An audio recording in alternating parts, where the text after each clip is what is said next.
Job interview powerful tips வந்து சொல்லியிருந்தேன் 3 tips.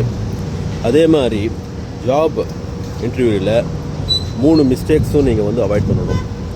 First mistake என்ன அப்படின்னா, சில பேர் வந்து அந்த கம்பெனி இன்டர்வியூ போகிறாங்களே அந்த கம்பெனி பற்றி ஒன்றுமே தெரியாமல் டேரெக்டாக போயிடுறது. அதை அவாய்ட் பண்ணுங்கள். கம்பெனியை பற்றி கொஞ்சம் ரிசர்ச் பண்ணுங்கள். எந்த கம்பெனிக்கு இன்டர்வியூ போகிறீங்க, அந்த கம்பெனி பர்ஃபார்மன்ஸ் என்ன ஏது அப்படின்னு சொல்லிட்டு.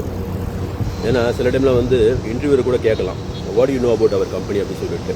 ஸோ அந்த டைமில் கூட நீங்கள் முழிக்கூடாது. ஓகேவா, கரெக்டாக பதில் சொல்லணும். ரெண்டாவது பார்த்தீங்கன்னா பங்க்சுவாலிட்டி. சில பேர் வந்து நான் கரெக்டாக போய்டுவேன் அப்படின்னு சொல்லிட்டு போகும்போது கொஞ்சம் லேட் ஆகிடும். அதை அவாய்ட் பண்ணுங்கள்.